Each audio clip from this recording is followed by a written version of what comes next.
SOS problème de célibataire numéro 5, c'est parti. Salut YouTube, comment ça va? Épisode numéro 5, 5e semaine que nous mettons à l'honneur les célibataires et c'est une bonne chose. Pour préparer cette vidéo, comme d'habitude, je ne t'apprends rien, mais enfin bon, pour celles et ceux qui débarquent, je vous ai demandé à toutes et à tous sur Instagram, dans mes stories, de venir me raconter quelle est ta galère de célibataire. Qu'est-ce qui se passe de si compliqué dans ta vie de célibataire? Est-ce que tu cherches quelqu'un et t'en peux plus parce que t'arrives pas à trouver? Est-ce qu'au contraire t'es ultra bien tout seul et t'as pas envie qu'on vienne t'emmerder toute la journée par rapport à quand est-ce que tu trouveras une meuf?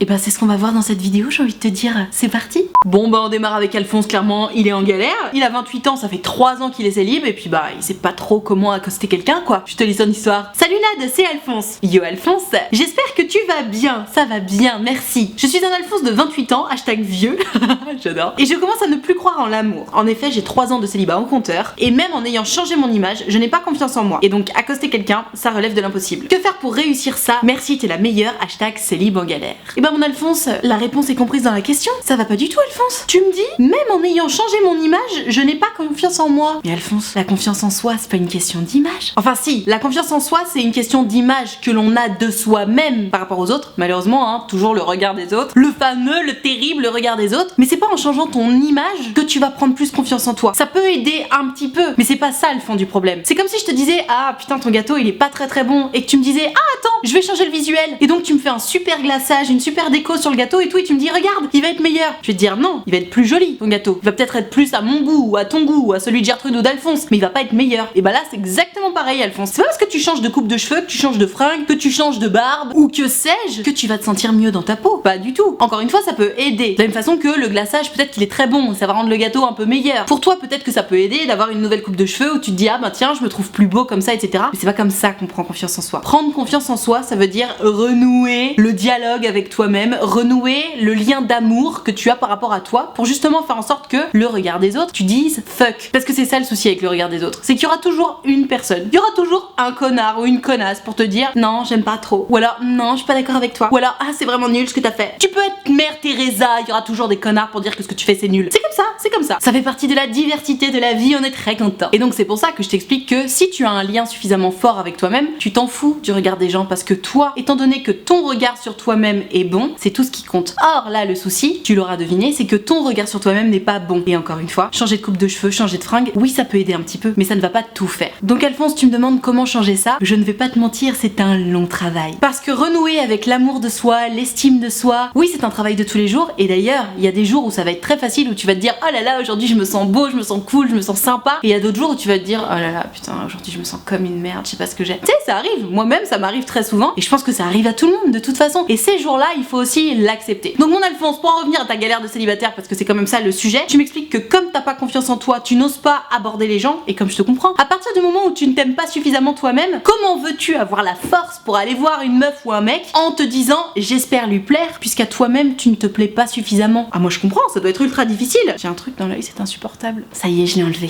Donc Alphonse, premier point, si tu veux en cesser avec ce célibat, si tu veux en cesser avec ce problème qui fait que tu n'oses pas aller parler aux gens, d'abord il faut que tu reconnectes avec toi-même. Et pour reconnecter avec toi-même, simplement il faut être doux avec soi-même. Arrête de dire que t'es pas assez beau, ou que t'es pas assez mince, ou pas assez gros, ou pas assez musclé, ou pas assez grand, ou pas assez petit, ou que sais-je. Essaie de te dire que tu es assez, que tu es suffisamment. Parce que de toute façon, tu peux bien te flageller en permanence, te dire que t'es trop gros, ça te rendra pas plus mince, te dire que t'es trop moche, ça te rendra pas plus beau, etc. Donc autant te laisser tranquille en fait. Essaie de faire de ton mieux, tout simplement. Et essaie d'être fier de toi, d'avoir fait de ton mieux. Alors je sais, sur le papier comme ça, tu te dis ouais, facile, ok. Encore une fois, il y a des jours où c'est très facile, et il y a des jours où c'est impossible. Il y a des jours où t'as besoin de te flageller, c'est comme ça. Faut les accepter ces jours-là, et puis demain tu feras mieux. Mais voilà Alphonse, si tu veux reprendre confiance en toi, il faut que tu te foutes la paix. Il faut que t'arrêtes de te dire que t'es pas assez ou que t'es trop quelque chose. Tu es assez, tu es toi-même, et c'est comme ça. Ça changera pas. Donc autant assumer qui tu es, autant apprendre à aimer qui tu es. Parce qu'encore une fois, plus vite tu apprendras à aimer qui tu es, plus vite tu pourras montrer la bonne marche à suivre pour les personnes que tu iras accoster dans la vraie vie. Parce que ça se sent. Les gens qui sont en accord avec eux-mêmes, ça se sent. On sent qu'ils sont sereins, on sent qu'ils sont bien. Et les gens qui ne s'aiment pas eux-mêmes, ça se sent aussi. Comme ils ne s'aiment pas eux-mêmes, ils ont comme honte de traîner avec eux-mêmes, d'être eux-mêmes finalement. Et ça se sent à 1000 km. Donc apprends à t'aimer toi, et après, t'inquiète pas, tout va changer pour toi. Mais encore une fois, c'est un travail de longue haleine, ça prend du temps. Courage Alphonse, tu peux le faire. Alors ça, c'est les histoires que je préfère. Tu sais, c'est la mise en Oui, j'ai laissé ma torche allumée pendant que j'ai enlevé mon truc dans l'œil, tout va bien. Bon, donc je disais, c'est une des histoires que je préfère parce que c'est la mise en situation où Gertrude, clairement, elle est trop bien partie avec son Alphonse et elle me dit, bon bah comment je fais pour passer au next step? J'adore, je te lis l'histoire. Coucou Nadia, c'est Gertrude. Yo Gertrude. Alors voilà mon histoire. Je suis dans un club de natation et il y a un gars qui me plaît vraiment, mais évidemment, je ne sais pas comment faire pour faire avancer les choses. Entre parenthèses, j'ai zéro expérience, un léger problème de timidité et pas vraiment confiance en moi. Bref, tu vois le genre. Oui, je vois le genre. C'est le problème d'énormément de célibataires. On rentre ensemble tous les samedis depuis la première séance. Entre parenthèses, merci le bus qui n'est jamais passé. Et effectivement, ça fait plaisir. On parle, on rigole et la dernière fois, je l'ai même attendu à la sortie. Comment passer au next step? Merci pour tout ce que tu fais. En tout cas, tu es une femme pétillante et lumineuse. Merci beaucoup. On voit que tu aimes ton métier, ça fait plaisir à voir. Hashtag Célib en galère. Dis donc, qu'est-ce que je prends comme compliment? Merci beaucoup. Oh, j'adore. Écoute ma Gertrude, t'es trop bien partie avec ton Alphonse là. Vous voyez tous les samedis et surtout vous rentrez ensemble. Et t'as trop bien fait la dernière fois de l'attendre à la sortie pour justement rentrer ensemble. Parce que comme c'est votre petit rituel, ce serait trop dommage de le casser. Et en plus encore mieux, c'est pas comme si vous vous contentiez de rentrer ensemble et bon, de juste discuter de la pluie ou du beau temps. Tu m'expliques que vous rigolez, que vous papotez à fond et tout, que ça se passe trop bien. Honnêtement, comment passer au next step? Mais demande-lui son numéro ma Gertrude. Ajoute-le sur Instagram, j'en sais rien, mais il faut faire en sorte que vous réussissiez à discuter hors des cours de natation aussi. Parce qu'une fois que vous discuterez hors des cours de natation, bah tu pourras lui proposer d'aller faire un tour en ville, même un truc par rapport à la natation, y a pas de problème. Tu peux faire genre il faut que tu t'achètes un accessoire par rapport à la natation et lui proposer de venir avec toi. Ou même juste aller faire un tour en ville. Ou l'inviter à aller voir un film au ciné dont vous auriez parlé justement sur le retour vers chez vous. Enfin tu vois, y a tellement d'excuses faciles pour faire en sorte de passer au next step. Parce que pour toi là, le next step c'est pas de lui parler naturellement parce que vous vous parlez déjà naturellement. Donc le plus difficile est fait. Là le next step c'est juste de réussir à faire en sorte que vous voir en dehors de la natation, vous parlez d'abord évidemment en dehors de la natation, bah c'est normal. Et ça notamment pour ta génération Gertrude, c'est hyper facile. Vous êtes la génération réseaux sociaux, c'est tellement normal de suivre les gens qu'on a croisés sur Instagram. Donc tu le follow, il va évidemment te follow back parce que vous entendez trop bien. Tu lui envoies un message random, style ah coucou ça va depuis samedi. Et puis de toute façon tu vas bien voir hein. S'il te répond un truc du style ouais ça va trop bien et toi alors code 9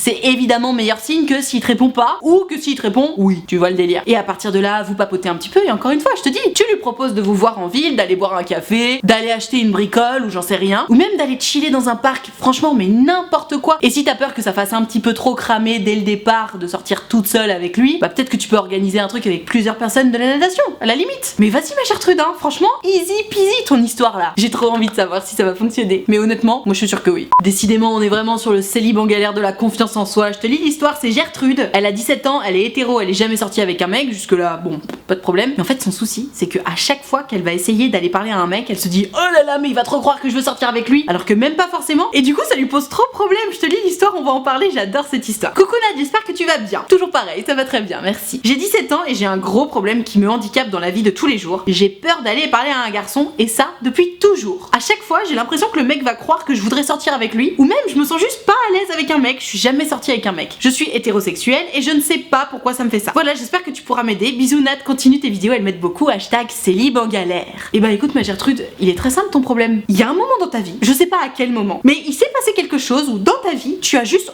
oublié le paramètre selon lequel, lorsque tu vas parler à quelqu'un, ce que tu penses dans ta tête n'est pas écrit sur ton front, tout simplement. C'est-à-dire que quand tu vas dire bonjour à quelqu'un, la personne se dit juste ah, elle vient me dire bonjour, c'est sympa. De la même façon à l'inverse que si tu ne vas pas dire bonjour à quelqu'un, la personne se dit ah, elle ne vient pas me dire bonjour, c'est moins sympa. Et c'est tout. Ce n'est pas parce que tu vas aller dire bonjour à quelqu'un, ce n'est pas parce que tu vas aller juste adresser la parole à quelqu'un que la personne va se dire ah, elle veut sortir avec moi. Évidemment que non. À la limite, si tu es mal à l'aise, si t'es pas très bien dans tes pompes, à ce moment-là, la personne va se dire ah tiens, elle a pas l'air très bien dans ses pompes, qu'est-ce qui lui arrive? Mais à aucun moment, la personne va se dire ah, elle veut sortir avec moi. Tout simplement parce que tu sais, si toi tu es mal dans ta peau, si toi tu es mal à l'aise, t'inquiète pas que on a tous nos faiblesses. On a tous nos weak points, comme disent les Américains, nos points de faiblesse en fait. Nos petits talons d'Achille où on a évidemment pas très confiance en nous. Et généralement, je veux pas dire de chiffres en l'air, mais une grande partie de la population, notamment de ton âge, a trop l'impression de pas être assez beau, pas être assez ceci, pas être assez cela. Et donc ils doutent carrément en permanence de est-ce que telle personne va m'aimer ou pas. Généralement le souci à ton âge des gens c'est plutôt de se dire mais arrête, mais me fais pas croire que tu m'aimes bien alors que c'est pas vrai, plutôt que de se dire oh là là j'ai trop l'impression que tout le monde est à fond sur moi. Tu vois la différence? Non honnêtement Gertrude, j'ai l'impression que ton souci en fait c'est que tu souffres tellement du fait de n'avoir encore jamais eu de copain que forcément à chaque fois que tu vas adresser la parole à un mec, dans ta tête il y a une petite voix qui te dit oh, peut-être qu'avec lui ce serait possible. Et comme tu as toujours cette petite voix là qui parle dans ta tête, et comme je te comprends, tu es en manque affectif, t'as 17 ans, temps, c'est normal, t'as envie d'avoir un mec, tu vois. Et t'inquiète pas, tous les gens de ton âge sont comme toi. Mais du coup, voilà, t'es hétéro, donc à chaque fois que tu parles à un mec, tu te dis, ah, peut-être qu'avec lui ça pourrait le faire. Et t'as trop peur que ça se crame. Je te rassure, ma Gertrude, on n'a pas encore inventé la machine pour lire dans les pensées des autres. Heureusement d'ailleurs. Personne ne peut savoir ce que tu penses. Personne ne peut savoir ce que tu ressens, à moins que tu décides de le montrer. Alors c'est vrai, parfois on devine un petit peu les choses parce que telle ou telle personne va tout à coup changer de comportement devant une autre personne, et c'est à ce moment-là qu'on va se dire, ah, il te plaît pas celui-là ou celle-là. Mais toi, ma Gertrude, ça ne va pas se voir. D'après ce que j'ai compris, t'es déjà très ambiance tortue, recroquevillée dans sa coquille, tu vois, dans sa carapace même plutôt. Donc t'inquiète pas que c'est pas parce que tu vas aller oser parler à quelqu'un que tout de suite on va se dire, ah,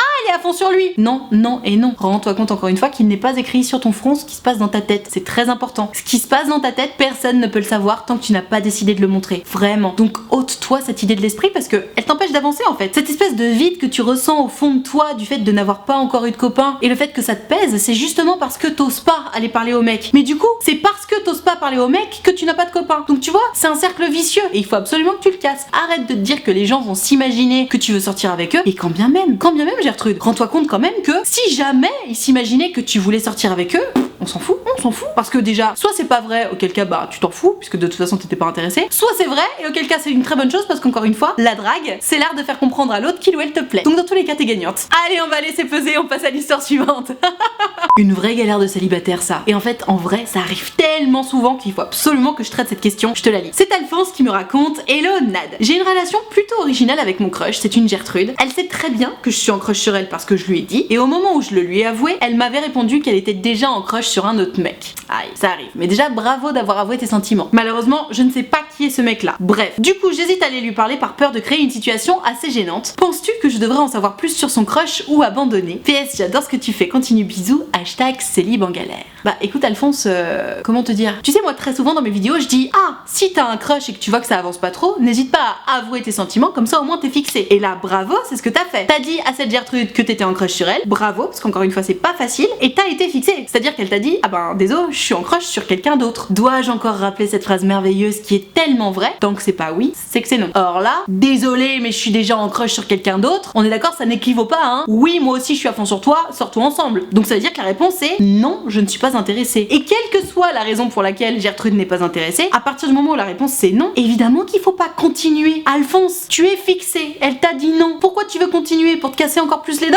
Non, non, non, non. D'autant plus que Gertrude, elle t'a dit ah non, je suis en crush sur quelqu'un d'autre. Si ça se trouve, c'est même pas vrai. Si ça se trouve, elle est en crush sur personne d'autre, c'est juste que tu ne l'intéresses pas. Elle savait pas trop comment te le dire, donc elle a cherché une façon assez douce de te le dire. Mais Alphonse, dis-toi bien que cette fille, si elle était en crush sur toi comme t'es en crush sur elle, elle t'aurait dit oh, trop cool, moi aussi je suis à fond sur toi, sortons ensemble, soyons heureux et amoureux ensemble pour toujours, tu vois. Ce n'est pas le cas. À partir du moment où ce n'est pas le cas, encore une fois, tant que c'est pas oui, c'est que c'est non, ça veut dire que Gertrude n'est pas intéressée par toi. Donc évidemment qu'il ne faut pas continuer. On s'en carre le cul d'ailleurs de savoir qui est son crush. On s'en fout. À partir du moment où c'est pas toi, tout le reste tu t'en tapes. Donc Alphonse, abandonne et ne cherche même pas à être ami avec cette Gertrude parce que c'est l'erreur que font tellement de mecs et pour le coup c'est très masculin d'essayer de rester copain avec la meuf jusqu'à temps que la meuf change d'avis. Je vais apposer à ce problème une nouvelle phrase que j'adore et que tu connais bien si t'as l'habitude de mes vidéos. Si ça merde dès le début, c'est que ça va merder tout du long. Tu le sais, tu le sais. Je vais inventer une chanson avec toutes mes phrases, tu sais, ou un rap, un truc un peu stylé. Hein, ça serait drôle, non? Blague à part, Alphonse, vraiment, laisse tomber quoi, arrête. Épargne-toi ces souffrances supplémentaires quoi, vraiment. Elle t'a dit non,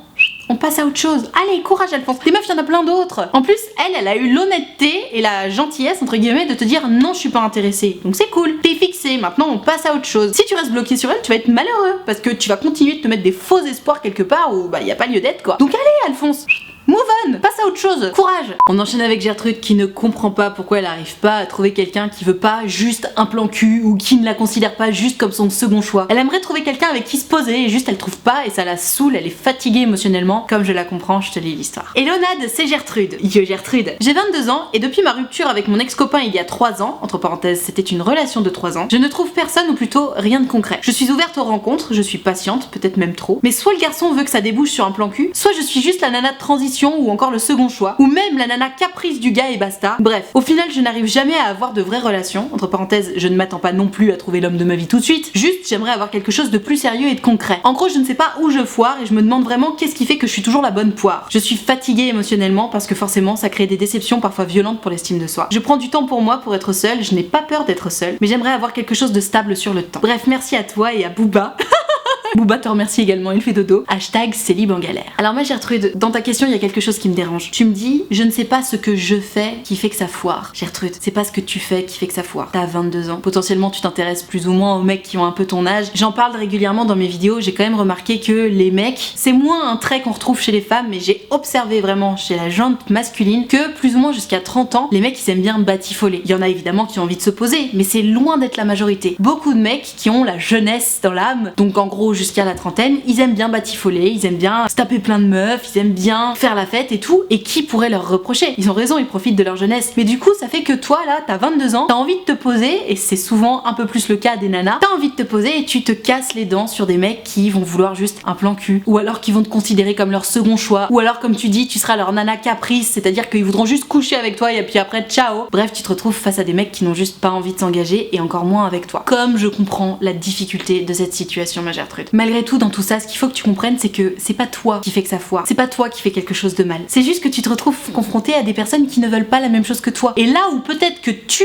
as quelque chose à te reprocher, entre guillemets, parce que vraiment, tu ne fais rien de mal, mais là où tu pourrais être peut-être un petit peu plus maline, si je puis m'exprimer ainsi, c'est en essayant de voir un peu ce que recherche l'autre vraiment. Parce que attention, et là c'est terrible, je vais faire une généralité. Si tu es un homme et que tu ne fais pas partie de ces personnes-là, ne te sens pas agressé, mais j'ai malgré tout observé que chez la gente masculine notamment, à partir du moment où un mec a envie de ken, il va te dire tout ce que tu veux entendre. Seul compte l'idée de réaliser son objectif premier, à savoir coucher avec toi. Pour peu que tu lui plaises un peu, les mecs sont très malins, ils vont analyser ce que tu veux et ils vont te faire croire qu'ils veulent exactement la même chose que toi. Pourquoi? Parce que à ce moment-là, ils réfléchissent avec leur bite, leur seul but c'est de coucher avec toi, et une fois qu'ils ont réussi à accomplir leur objectif, bam, tout à coup ils se disent oh mais enfin mais pas du tout, mais je n'ai jamais voulu de relation sérieuse avec qui que ce soit en ce moment. Et eux-mêmes parfois ils y croient, c'est terrible, c'est terrible. On est victime d'eux et eux-mêmes parfois sont victimes d'eux-mêmes, c'est terrible. Donc moi Gertrude, je te vois venir à 1000 km. Puisqu'ils se mentent à eux-mêmes dans ces situations-là, comment veux-tu que moi-même je sache s'ils recherchent la même chose que moi ou pas? Il s'agit tout simplement d'être un peu plus maligne qu'eux. Par exemple, tu vois, je t'expliquais que un mec, à partir du moment où il a envie de coucher avec toi, il va un peu te faire espérer monts et merveilles. Alors attention, encore une fois, ce n'est pas le cas de tout le monde, mais bon, vu la situation dans laquelle tu te retrouves, j'ai l'impression que tu te retrouves généralement face à ce genre d'individu, part tout simplement du principe que à partir du moment où tu discutes avec un mec, il va te faire espérer monts et merveilles. À partir de là, il s'agit d'être un peu plus maligne et de commencer à poser des questions un petit peu du style ah, ça date de quand ta dernière relation sérieuse? Ah d'accord, t'en as jamais eu, ok. Et donc en moyenne, tu ramènes combien de nanas par semaine? Enfin tu vois, des questions comme ça. Plus tu vas essayer de te renseigner sur le quotidien de ce jeune homme, plus tu vas pouvoir te faire une idée assez précise d'à quel point il te ment ou pas. Je m'explique. Admettons, le mec t'explique que lui aussi il cherche vraiment du sérieux, mais il passe toutes ses soirées en boîte de nuit. T'as moins de chances que ce soit vrai qu'avec le mec qui va t'expliquer que en ce moment il essaie d'être vraiment sérieux parce que bon, c'est vrai que son boulot lui prend beaucoup de temps, mais au fond de lui, ce qu'il aimerait vraiment, c'est trouver une relation sérieuse, tu vois. Ça n'a absolument rien à voir. Donc ma Gertrude, rappelle-toi juste que 1, les mecs sont très malins. 2, ce qu'il te faut, c'est vraiment quelqu'un qui recherche la même chose que toi. Et oui, ce petit chien est en train de pleurnicher parce qu'il en a marre que je tourne ma vidéo. Et 3, attention, n'écoute pas les profondeurs abyssales de ton manque affectif. Ce n'est pas lui qui doit diriger tes choix. Ce n'est pas lui qui doit te diriger tout court. Fais fonctionner ta tête plutôt que ton cœur quand tu rencontres un mec qui a l'air de te plaire un petit peu. Parce que sinon, encore une fois, de toute façon, quand l'histoire se répète, c'est que t'as pas compris la leçon. Donc fais en sorte que l'histoire ne se répète plus. Méfie-toi un petit peu plus, sois un petit peu plus maligne que ces jeunes hommes que tu rencontres, et en principe, ça devrait aller un petit peu mieux. Courage ma belle. Allez, on termine avec Alphonse, c'est marrant, il me pose exactement la question que j'ai eue aujourd'hui en rendez-vous sur mon site utilefutile.fr, je te le lis, c'est trop intéressant. Une vraie galère de célibataire. Salut Nad, c'est Alphonse. Yo Alphonse. Alors voilà, j'ai 17 ans, je suis célibataire depuis environ 1 an, et je le vis très mal. Je suis quelqu'un de sociable, donc je vais voir les gens facilement, mais quand il s'agit d'une fille qui m'intéresse vraiment, j'ai un énorme blocage. Et oui, c'est toujours pareil, si les gens t'intéressent, forcément tu te poses plein de questions. J'essaie d'être moi-même, mais rien n'y fait. J'ai l'impression de passer pour un abruti. En plus, la plupart de mes potes sont en couple et ont déjà fait leur première fois, et ça me déprime encore plus parce que je n'ai encore rien fait avec qui que ce soit. Voilà, j'espère que tu pourras m'aider. En passant, j'adore ce que tu fais du super boulot. Tous les Lillois te saluent,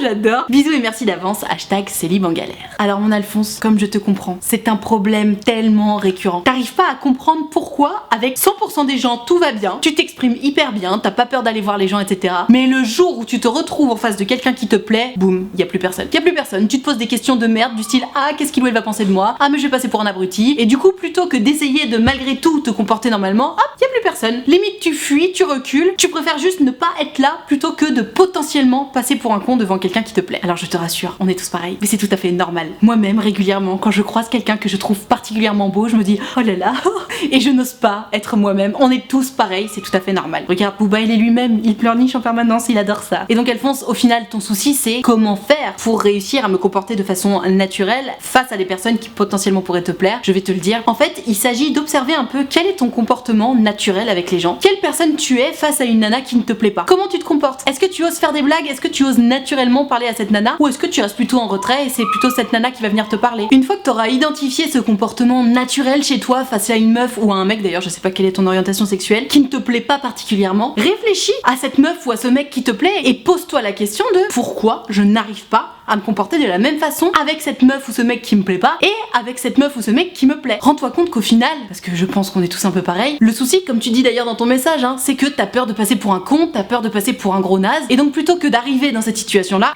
tu préfères surtout qu'il ne se passe rien. Tu t'en seras douté, les calculs ne sont pas bons, comme dirait l'autre. Il vaut mieux aller parler à la personne qui te plaît, quitte à passer pour un rigolo, plutôt que de pas lui parler du tout. Parce que l'intérêt, c'est quand même de faire en sorte que la personne se rende compte que t'existes, de faire connaissance avec cette personne pour que potentiellement elle aussi s'intéresse à toi, pour ensuite que ça débouche vers une histoire d'amour ou quoi que ce soit. Donc Alphonse, tu l'auras compris, si t'en as marre d'être célibataire, il faut absolument que tu enlèves ces barrières, que tu te mets tout seul d'ailleurs, c'est toi ton pire ennemi dans cette histoire avec les personnes qui te plaisent. En plus, tu m'expliques que t'es déjà naturellement extraverti, que tu vas parler aux gens, etc., que c'est facile pour toi. Utilise ça. Tu sais, il y a beaucoup de gens qui m'envoient leurs histoires ou qui prennent rendez-vous sur mon site qui n'ont pas cette chance-là. Eux, ils ne savent pas comment faire pour aller parler aux autres, ils savent pas quoi leur dire, c'est pas du tout naturel pour eux. Toi, t'as cette chance, c'est naturel pour toi. Donc utilise-le. Rends-toi compte que ça n'a pas de sens de t'empêcher d'être comme ça avec les personnes qui te plaisent, puisque justement c'est une vraie force, c'est hyper séduisant d'oser aller parler à tout le monde comme ça. Donc vraiment, fais le parallèle entre les personnes qui ne te plaisent pas particulièrement et les personnes qui te plaisent, et rends-toi compte que face aux personnes qui te plaisent, tu n'es juste pas toi-même. Comment veux-tu plaire à quelqu'un si tu n'es pas toi-même? En plus, c'est pas comme si t'étais pas toi-même, genre t'en faisais beaucoup plus que d'habitude. Non, t'en fais beaucoup moins. Donc tu deviens lisse, tu deviens fade, tu deviens chiant, donc pas du tout séduisant. Arrête de faire ça. Arrête. Encore une fois, tu es ton pire ennemi dans cette situation-là. Ouvre les yeux, rends-toi compte que t'arrêtes pas de te mettre des balles dans le pied, arrête de le faire, tu te sentiras beaucoup mieux, et puis jette-toi à l'eau, parce qu'il y a un moment, c'est ça qu'il faut faire de toute façon. Quelle que soit ta personnalité, c'est toujours difficile d'aller parler à quelqu'un qui te plaît, c'est normal, on est tous pareils, donc courage mon Alphonse, tu peux le faire. Voilà, je vais m'arrêter là pour cet épisode numéro 5 de SOS Célib en galère. J'espère que ça t'a plu, j'espère que t'as kiffé. Si c'est le cas, mets-moi un pouce bleu s'il te plaît, c'est hyper important pour moi, et puis ça récompense mon travail. Si tu veux, tu peux t'abonner à cette chaîne YouTube, comme ça tu verras toutes mes prochaines vidéos, et tu peux même cliquer sur la cloche, comme ça t'auras une notification à chaque fois que je sors une vidéo, et ça c'est le feu. Puis alors si tu cliques sur le pouce bleu, que tu t'abonnes, et puis que tu cliques sur la cloche, faut like. Si tu veux pouvoir participer aux prochaines vidéos, tu l'auras compris, c'est sur Instagram que ça se passe, donc il faut que tu viennes me suivre parce que, comme je le disais au début de la vidéo, c'est dans mes stories que je précise quelle vidéo je suis en train de préparer. Et si tu me suis pas, tu peux pas regarder mes stories aussi souvent, tu vois. Donc 1, tu me follow, 2, tu regardes mes stories. Quand tu vois que je prépare une vidéo qui te concerne, bam, tu m'envoies ton histoire par message privé avec le hashtag correspondant. Et puis après, si t'as un petit peu de chance, je prendrai ton histoire en vidéo. Donc je t'attends dès à présent sur Instagram. Et alors si t'es pas très chanceux et que j'ai jamais pris ton histoire en vidéo, ou alors que t'as juste pas du tout envie que ton histoire passe en vidéo, mais que t'as quand même envie d'en discuter avec moi, c'est possible. J'ai créé un site internet qui s'appelle utilefutile.fr sur lequel tu peux prendre rendez-vous avec moi pour me raconter ton histoire d'amour, ton problème de cœur ou que sais-je. Tu peux prendre rendez-vous soit de 20 minutes, soit de 45 minutes et tu peux choisir de me raconter tout ça à l'écrit, au téléphone ou en visio, selon ce que tu préfères, selon ce qui te met le plus à l'aise. Pour ma part, j'ai une petite préférence pour le téléphone et la visio parce qu'on a quand même le temps de se dire vachement plus de choses au téléphone plutôt qu'à l'écrit. Maintenant, si tu préfères à l'écrit, pas de problème, fais ce qui te met le plus à l'aise. Dans tous les cas, si t'as envie de prendre rendez-vous mais que t'oses pas, que t'as peur de me déranger ou quoi que ce soit, je te rassure, tu ne me déranges pas. C'est toujours un plaisir pour moi de discuter de vos histoires d'amour, j'en ai fait mon boulot, c'est pas pour rien. Donc si ça te fait plaisir de prendre rendez-vous, n'hésite pas, tu ne m'embêtes pas, ce sera forcément un grand plaisir. Utilefutile.fr, le lien est dans la barre de description. Je te rappelle également que l'option de souscription payante à ma chaîne YouTube est activée, ce sont les abonnés de diamant, tu dois les voir un petit peu partout dans le chat et dans les commentaires. Les abonnés de diamant, très simplement, ils sont là pour me soutenir. C'est la raison pour laquelle il y a une cotisation de 5 € par mois ou plus d'ailleurs si tu le veux et que tu le peux. Et moi, pour les remercier de tout ce soutien, je leur ai créé un groupe Facebook dans lequel on discute tous ensemble. Je leur fais 3 lives Facebook exclusifs rien que pour eux par semaine. Et tu l'auras compris, il y a une très bonne ambiance sur le groupe, c'est très sympa, tout le monde discute et tout le monde est très bienveillant et tolérant, surtout c'est très important. Donc si t'as envie de venir les rejoindre et que t'as peur ou quoi que ce soit, vraiment n'hésite pas, tu seras forcément bien accueilli parce que c'est la règle d'or des abonnés de diamant. Tout ceci étant dit, merci infiniment d'avoir suivi cette vidéo en entier et moi en attendant la prochaine vidéo, je te fais des très gros bisous.